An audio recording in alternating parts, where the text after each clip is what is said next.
"Do not remove those cuffs yet," the quiet black man said as the federal agents entered the station.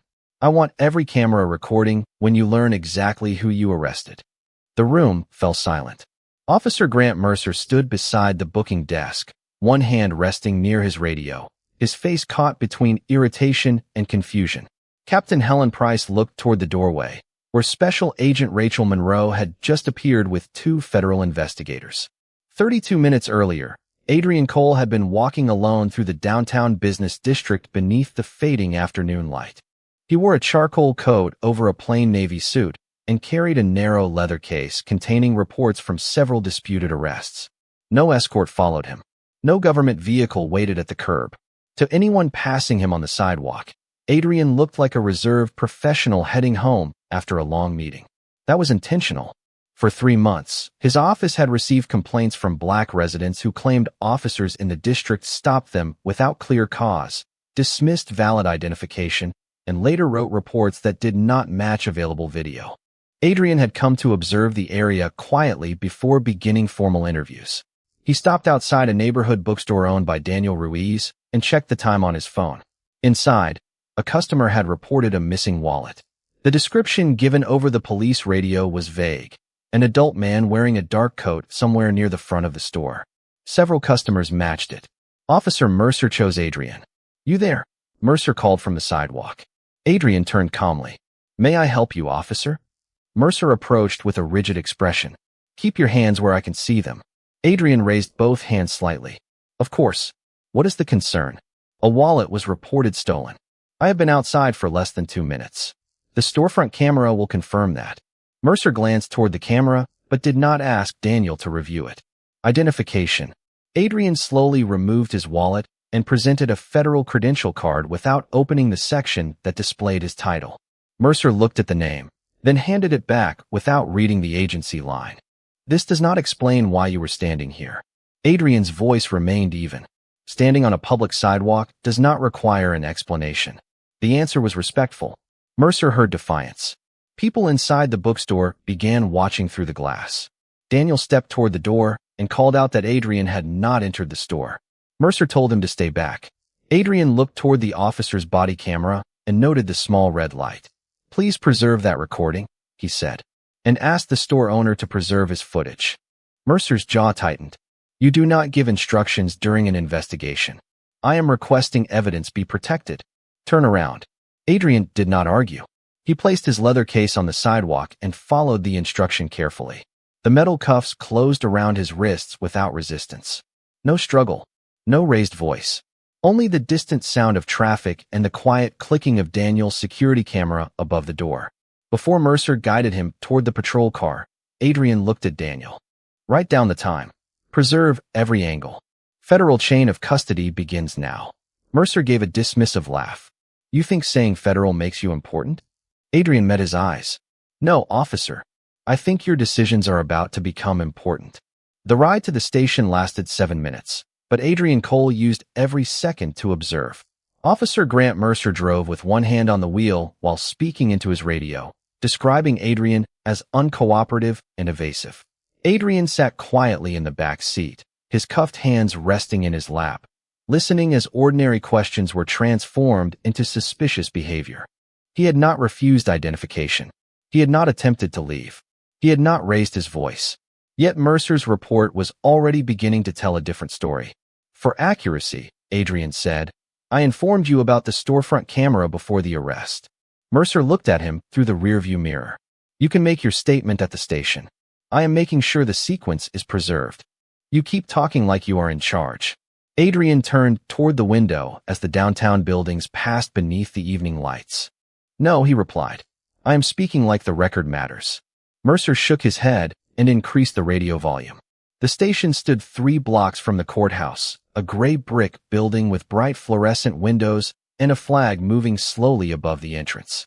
When the patrol car arrived, Detective Owen Blake was crossing the parking lot with a file tucked beneath his arm. He recognized Mercer and glanced toward the back seat. Something about Adrian's posture made him pause. Most people brought into the station showed anger, fear, or confusion. Adrian showed attention. His eyes moved from the security camera above the entrance to the time displayed on the lobby clock. He was not searching for a way out. He was building a timeline. Mercer opened the rear door and directed him inside. At the booking desk, a civilian employee asked for Adrian's name, address, and occupation. Federal Public Service, Adrian answered. Mercer gave a short laugh. He has been saying things like that since the sidewalk. The employee looked at Adrian's credential wallet, which had been placed inside a clear property tray. Did anyone verify this agency identification? She asked. Mercer responded before Adrian could speak. It is probably an old contractor card. Owen Blake stepped closer. Probably. Mercer's expression tightened. I handled the stop. That was not my question. Adrian looked at Owen for the first time. The detective's tone was cautious, but it carried something Mercer had refused to show, curiosity. Owen picked up the credential wallet without opening it and read the agency seal printed on the outside. Federal Office of Professional Accountability, he said. Mercer leaned against the counter. That could mean anything. Adrian spoke calmly.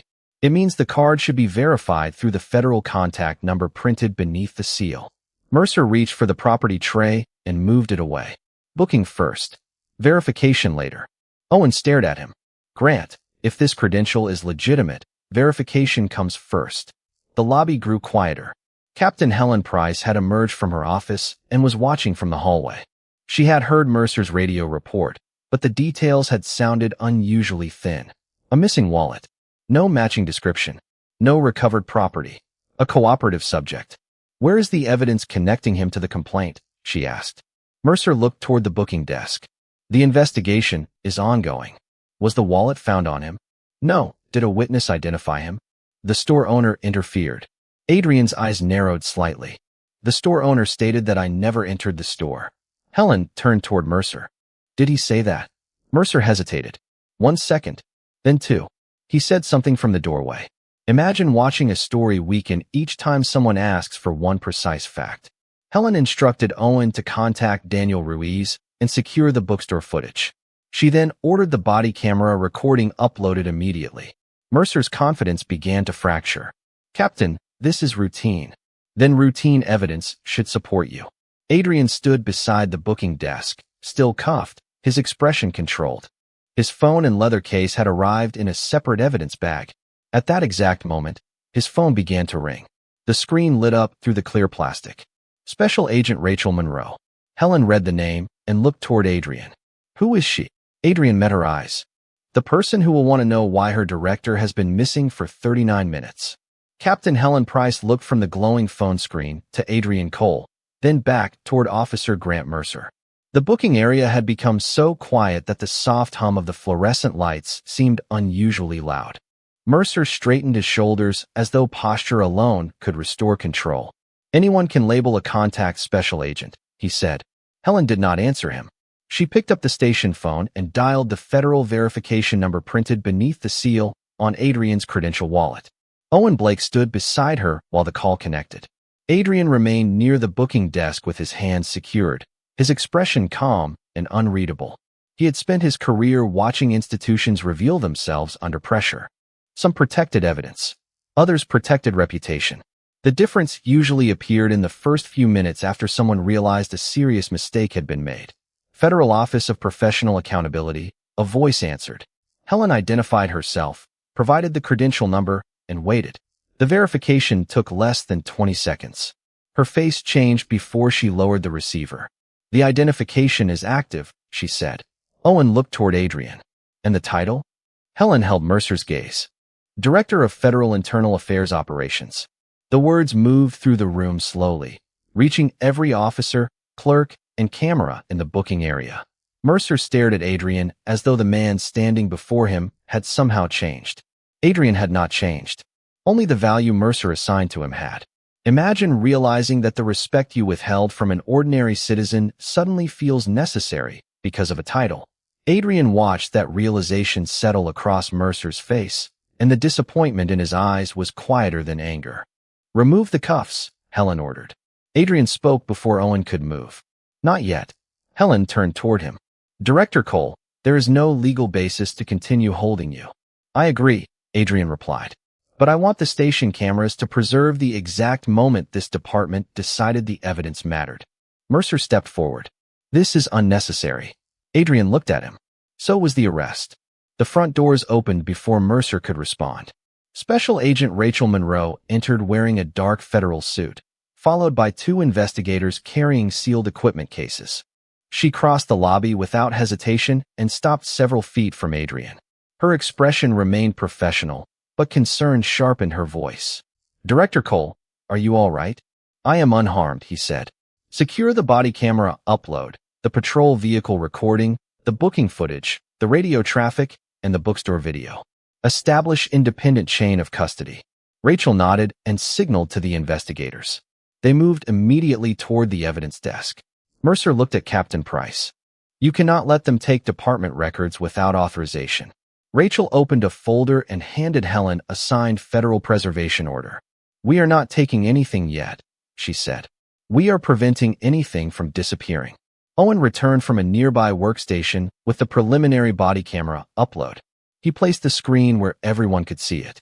The video showed Adrian presenting identification. It showed Daniel Ruiz stating that Adrian had never entered the bookstore. It showed Mercer ignoring the camera request.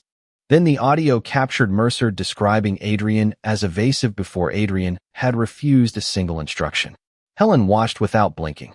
"Grant," she said, "your radio report does not match this recording." Mercer's voice lowered. "I believed he was involved." Adrian turned toward him. "Belief is not evidence." Rachel opened Adrian's leather case and confirmed the seal had remained intact. Inside were summaries of 12 disputed arrests from the same district, including 3 reports written by Mercer. Owen saw the name on the first file and stopped breathing for a moment. "I reviewed this case last year," he said. "I recommended further investigation." Adrian looked at him. "What happened?" Owen glanced toward Helen. "The recommendation was closed at command review." Rachel placed the file on the booking desk. Then another. Then another. The arrest that Mercer believed would end with a routine report had opened directly into the investigation Adrian had come to conduct. Helen finally instructed Owen to remove the cuffs. When Adrian's hands were free, he did not rub his wrists or step toward the door. He adjusted his coat, looked into the nearest station camera, and spoke with measured clarity. "Now the record begins." The federal investigators converted the station conference room into a temporary evidence review center within 15 minutes. Special Agent Rachel Monroe placed sealed drives on the table, while Captain Helen Price ordered every relevant officer to preserve notes, messages, and reports connected to the 12 disputed arrests. Adrian Cole remained near the far end of the room, his leather case open before him, watching the department respond to scrutiny it had once controlled. Officer Grant Mercer sat outside under administrative supervision, separated from his radio, badge, and report writing system until the preliminary review was complete. Detective Owen Blake entered carrying 3 archive case folders and closed the door behind him. "These were the files I recommended for additional review," he said. All 3 were returned with the same notation. Rachel examined the first page. "Insufficient evidence of misconduct." Owen nodded. But the body camera footage was never listed in the review summary. Adrian looked up. "Was it available?" "Yes." "Then someone chose not to include it." Captain Price moved closer to the table. "Who signed the closures?" Owen opened each folder and placed them side by side. The same name appeared at the bottom of every form: Deputy Chief Martin Shaw. Helen's expression tightened.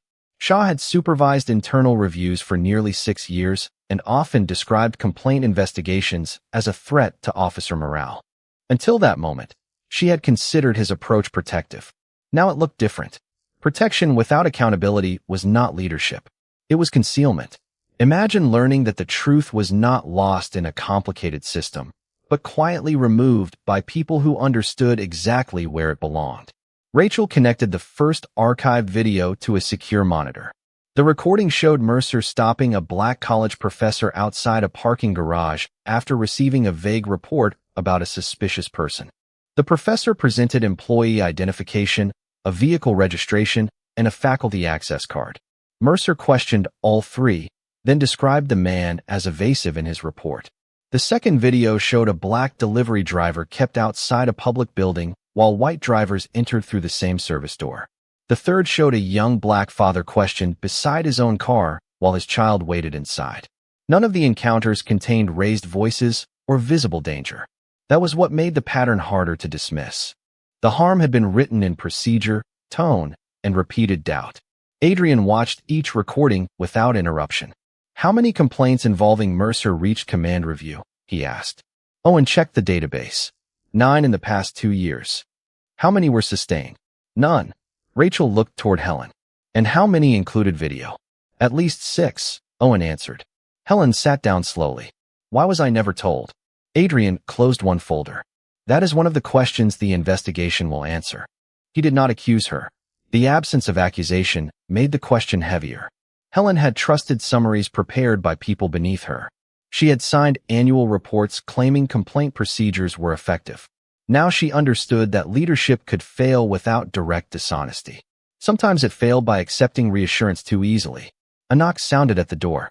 Daniel Ruiz entered with a federal evidence technician and handed over a secure copy of the bookstore footage. The video confirmed that Adrian had remained outside, never entered the store, and never approached the customer who reported the wallet missing. It also showed another customer leaving through a side aisle moments before the report. Daniel spoke quietly. The wallet was found inside the store 10 minutes after Officer Mercer left. It had fallen behind a reading chair. No theft. No witness identification. No evidence connecting Adrian to anything. Rachel documented the statement while Adrian looked toward the station window, where Mercer could be seen speaking with a union representative. Suspend him pending full review, Helen said, and place Deputy Chief Shaw's complaint access under immediate restriction. Adrian turned back toward her. Do not stop at the people whose names are easiest to find. Review every person who signed, summarized, delayed, or closed these cases. Helen nodded. Understood. Adrian looked at the 12 folders spread across the table. His arrest had lasted less than an hour. For the people inside those files, the doubt had lasted months or years. This investigation did not begin when you learned my title, he said. It began the first time someone without one told the truth and was ignored. By the time the station clock reached 7 in the evening, the temporary evidence room had filled with more than reports. It now held names, dates, recordings, and the quiet weight of people who had once believed no one would ever reopen their cases. Special Agent Rachel Monroe sat at the center of the table reviewing digital logs, while Captain Helen Price stood near the window, reading a list of complaints connected to Officer Grant Mercer and Deputy Chief Martin Shaw. Adrian Cole remained beside his open leather case, turning pages slowly, not because he needed more time to understand the pattern, but because every page represented someone whose experience had been reduced to a summary written by another person. Detective Owen Blake returned with a secure drive from the Records Division. The information technology team recovered deleted review notes, he said. Rachel looked up. Deleted by whom? The user account belongs to Deputy Chief Shaw. Helen closed her eyes briefly. She had known Shaw for 12 years. He had attended department ceremonies, trained younger supervisors, and spoken often about protecting public trust. Now his name appeared beside missing footage, shortened interviews, and complaint files closed before basic questions were answered. Trust, Adrian knew, was not destroyed only by open corruption. Sometimes it was weakened by respected people who learned how to hide failure behind professional language. Rachel connected the drive to an isolated computer. The first recovered note referred to the black college professor stopped near the parking garage. Shaw had written that pursuing the complaint could create unnecessary public attention. The second note described the delivery driver's statement as emotionally exaggerated. The third advised command staff to avoid sustaining allegations unless there was visible injury or clear profanity on video. Adrian read the sentence twice. He defined misconduct so narrowly that most people could never prove it, he said. Owen nodded. If an officer remained calm while ignoring evidence, the complaint was treated as a communication problem. Imagine being denied dignity in a calm voice, then being told the calmness proved nothing improper happened. Helen sat at the table across from Adrian. I approved annual summaries based on Shaw's numbers, she said. I told the city council our complaint process was working. Adrian met her eyes.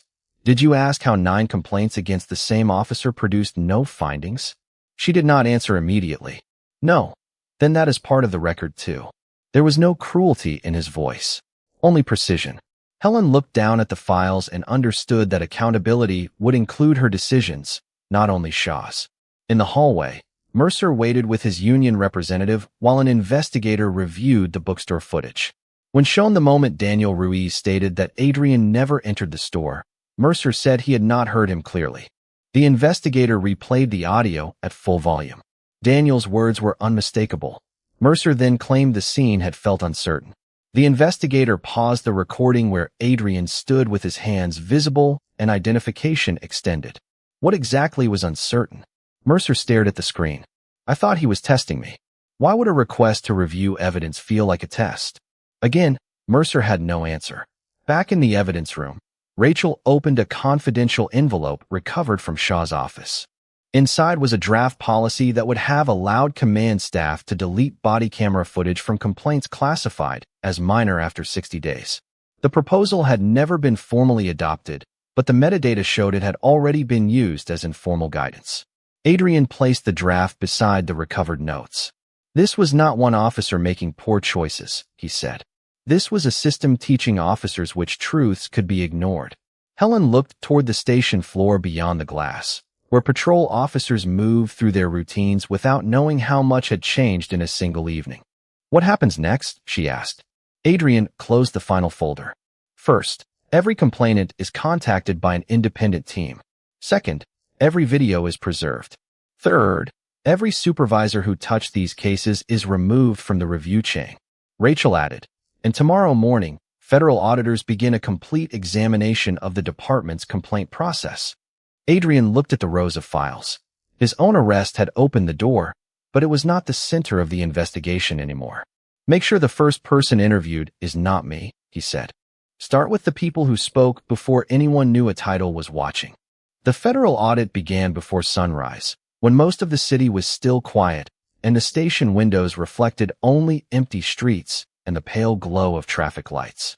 Special Agent Rachel Monroe arrived with a team of analysts, civil rights attorneys, and evidence technicians who immediately secured the complaint database, body camera archive, dispatch logs, and supervisory review files. Adrian Cole entered the conference room carrying coffee in one hand and a list of complainants in the other. He had slept less than 3 hours, but exhaustion did not soften his focus. Across the table, Captain Helen Price had already signed an order removing Deputy Chief Martin Shaw from all administrative systems pending investigation. Officer Grant Mercer remained suspended from duty, and his access to department records had been disabled. The first independent interview belonged to Dr. Leonard Hayes, the black college professor whose complaint had been closed 11 months earlier. He entered the room wearing a brown overcoat and carrying a folder filled with copies of emails he had sent after the incident. Rachel invited him to sit. Adrian stayed near the wall, deliberately outside the center of attention.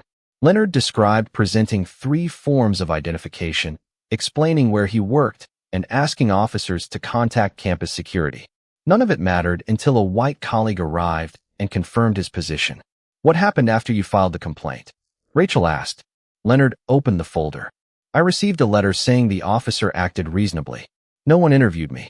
No one asked for the garage footage. Adrian looked toward Helen. She lowered her eyes. The second interview involved Mariah Bennett, a black delivery driver who had been denied access through a service entrance while other drivers passed without delay. She explained that the experience cost her a delivery contract because the package arrived late. Her complaint had been classified as a customer service issue. It was not customer service, she said. It was someone deciding I was suspicious before I spoke. Imagine carrying the truth for months, then finally sitting in a room where no one interrupts, minimizes, or explains it away. By noon, 5 complainants had been interviewed. Their stories differed in detail but matched in structure. Identification questioned. Explanations dismissed. Requests for evidence ignored. Reports rewritten afterward. Rachel's analysts compared the interviews with body camera footage and discovered that several official summaries omitted statements clearly audible on video. One report claimed a driver refused to provide identification, while the recording showed her offering it twice. Another described a professor as agitated, though the footage captured him speaking calmly throughout the encounter. Adrian placed the summaries beside the videos. The pattern is not only in the stops, he said. It is in the language used to justify them. Helen listened from the far end of the table. Then every report connected to these officers must be reviewed against the original recordings. Rachel nodded. Not only the reports. The supervisors who approved them. An analyst then entered carrying a printed access log. Shaw's account had opened more than 40 complaint files during the previous year, but several had been closed from a second administrator profile. The profile belonged to Lieutenant Eric Dalton, a supervisor known for approving Mercer's reports. Helen read the names slowly. Dalton was never assigned to complaint review. Adrian looked toward the evidence board, where names and dates now formed a widening network. Then someone gave him authority he was not supposed to have. Rachel instructed the team to preserve Dalton's devices and restrict his access immediately. The station had begun the morning believing it was investigating one arrest and 2 officers. By afternoon, the evidence suggested a coordinated process that allowed questionable encounters to disappear beneath routine language. Adrian looked through the glass wall at the complainants waiting for their interviews. None of them carried federal credentials. None of them had titles powerful enough to stop the process when it failed them. That was exactly why their voices mattered most. "Do not let this become a story about how quickly the system responded to me," he said. "Make it a record of how slowly it responded to everyone else." By the second evening, the investigation had expanded beyond the original complaint files and into the systems that decided which voices were considered credible. Special Agent Rachel Monroe stood before a wall covered with timelines, report numbers, and access records, while Adrian Cole reviewed a series of internal messages recovered from Lieutenant Eric Dalton's department account. Captain Helen Price remained nearby, no longer defending the process she had inherited. The evidence had become too consistent for denial. In one message, Dalton instructed officers to describe disputed encounters as misunderstandings whenever no arrest charges were filed. In another, he advised supervisors to avoid language that could trigger an automatic civil rights review. A third message praised Mercer for maintaining control in situations where body camera footage showed citizens calmly presenting identification and asking for verification. Adrian read the messages in silence. They were not only closing complaints, he said. They were teaching people how to write them out of existence. Rachel placed a printed policy beside the messages. The department manual required supervisors to compare every disputed report with available video. Dalton's approval history showed that he rarely opened the recordings. He signed 42 reviews in 14 months, she said. Average review time was less than 6 minutes. Helen stared at the number. That is not enough time to watch most of the footage. Exactly, Adrian replied. Imagine learning that the system had technically followed every step while making sure none of those steps had meaning. Forms had been completed. Boxes had been checked. Letters had been mailed. Yet the truth remained untouched. Detective Owen Blake entered carrying a statement from a patrol supervisor who had agreed to cooperate. The supervisor claimed that Shaw and Dalton regularly warned command staff that sustained complaints could threaten promotions and federal grants.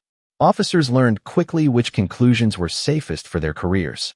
Will he testify? Rachel asked. Yes, if his identity is protected during the preliminary phase. Adrian nodded. Protect him. And protect every employee who tried to raise concerns before this office arrived.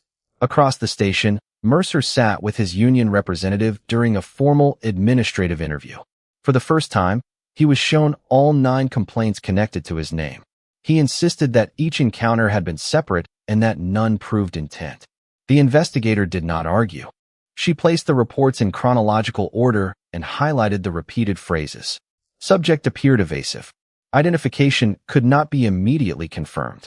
Officer safety required control of the scene. Then she played the corresponding recordings. In case after case, the citizens remained calm.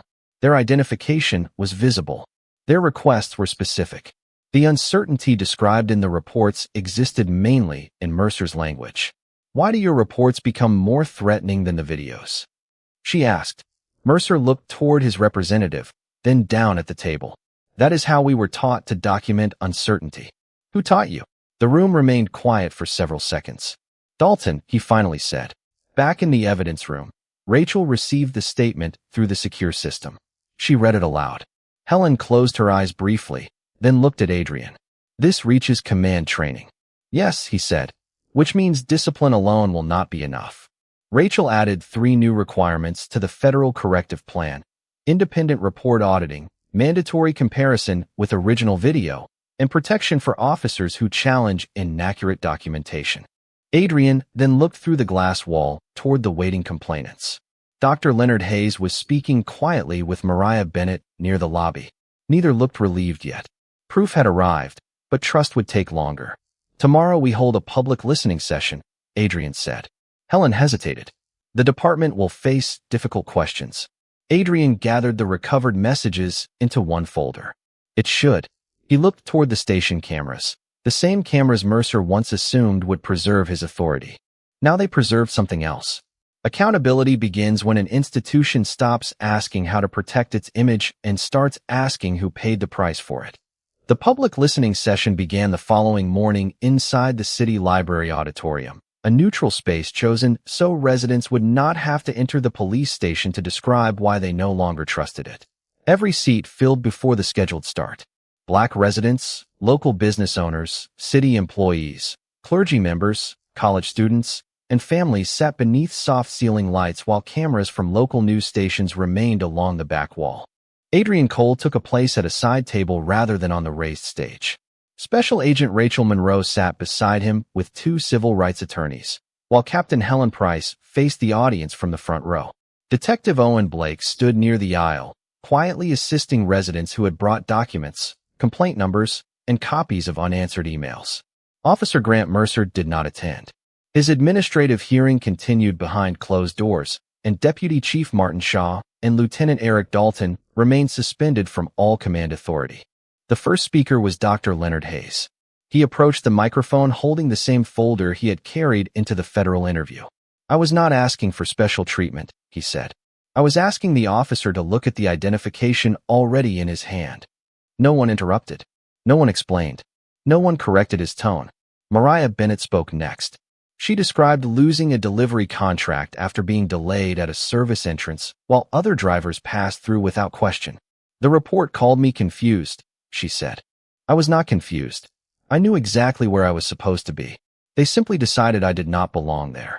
Imagine standing in a room where the people who once reduced your experience to a sentence must now listen to every word they removed. One by one, residents spoke.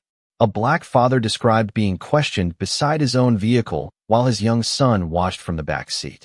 A retired nurse explained how her identification had been examined twice while the white visitor beside her was waved through. A city custodian said he had stopped reporting incidents because every complaint returned with the same conclusion. Procedure followed. Rachel's team recorded each statement and matched it with the recovered case files. By noon, the emotional pattern had become as clear as the administrative one. People were not only describing individual stops, they were describing the slow erosion of trust that followed when every official response treated their memory as less reliable than the report written about them. Captain Price listened without leaving her seat. When she was invited to speak, she walked to the microphone and faced the room. "I approved summaries that told me our system was working," she said. "I did not ask enough questions when the same communities kept telling us it was not. That failure belongs in the record, including mine." The room remained quiet. Adrian watched the faces nearest the front. Some residents appeared surprised. Others remained guarded. An apology could acknowledge harm, but it could not demand forgiveness. Helen understood that. "I am not asking you to trust this department today," she continued. "I am asking you to judge what we do next." Rachel then announced the immediate corrective measures. All disputed reports would be compared with original video. Complaint investigations would move outside the normal chain of command. Residents would receive direct access to case status. Supervisors could no longer classify civil rights concerns as customer service issues. Officers who reported inaccurate documentation would receive federal whistleblower protection. Adrian finally approached the microphone near the end of the session. He looked across the auditorium at people who had spoken before anyone knew federal investigators were listening. "This room is not powerful because I am here," he said. "It is powerful because you were telling the truth before anyone with authority decided it mattered." He paused, then looked toward Captain Price and the rows of officers seated behind her. "The measure of reform will not be how carefully you treat a federal director. It will be how carefully you treat the next quiet person whose name means nothing to you." No applause followed immediately. Instead, the room held a silence that felt honest. Then Dr. Hayes stood. Mariah stood beside him. Slowly, others rose as well. Not in celebration. In recognition. The institution had finally stopped speaking about them and begun listening to them. 8 weeks later, the police station looked familiar from the outside, but the systems inside had changed in ways no visitor could see at first glance. Complaint records were now stored on an independent server. Body camera footage connected to disputed encounters could no longer be deleted through local command accounts. Every report involving questioned identification required supervisory review against the original recording, and residents received written updates at each stage of an investigation. Adrian Cole returned to the district on a quiet Monday morning, wearing the same charcoal coat he had worn on the day Officer Grant Mercer arrested him. He did not arrive with a motorcade or a line of federal agents. Special Agent Rachel Monroe walked beside him carrying the final oversight report, while Captain Helen Price waited near the station entrance. The federal review had reached conclusions that no summary could soften. Mercer had repeatedly ignored available evidence, described calm citizens as evasive, and relied on language designed to justify assumptions made before verification. His employment was terminated after a formal disciplinary hearing, and his certification record was referred to the State Review Board. Deputy Chief Martin Shaw resigned before the department completed its proceedings, but federal findings documented his role in suppressing complaints and removing video references from official summaries.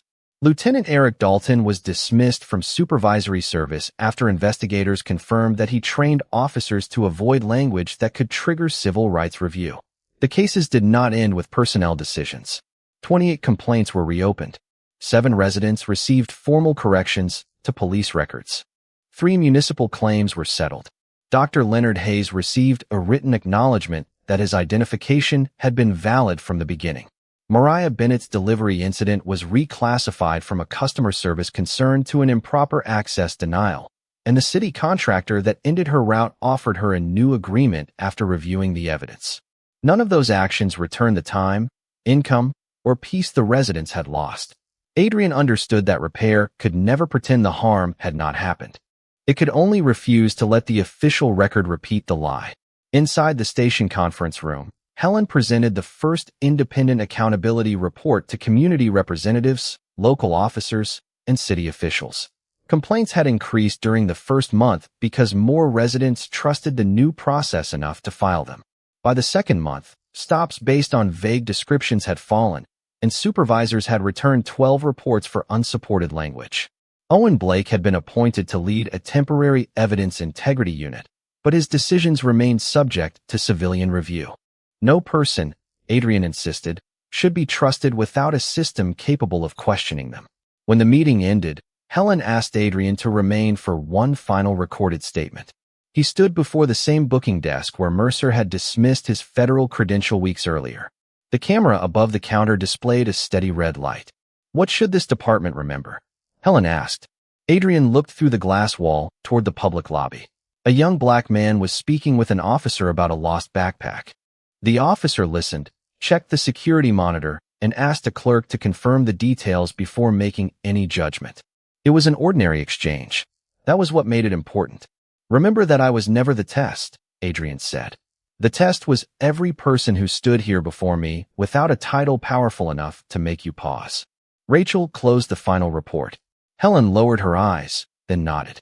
Adrian walked outside and crossed the street toward Daniel Ruiz's bookstore. The storefront camera still watched the sidewalk where the arrest had begun. Daniel met him at the door and handed him a small paper bag containing the book Adrian had intended to buy that afternoon. I kept it behind the counter, Daniel said. Adrian smiled for the first time that day. As he stepped back onto the sidewalk, traffic moved steadily through the evening light. Mercer had believed silence meant uncertainty. Shaw had believed closed files meant forgotten truth. Dalton had believed careful language could erase a pattern. They had all learned too late that silence had been collecting evidence, and when it finally spoke, it carried every voice they had chosen not to hear.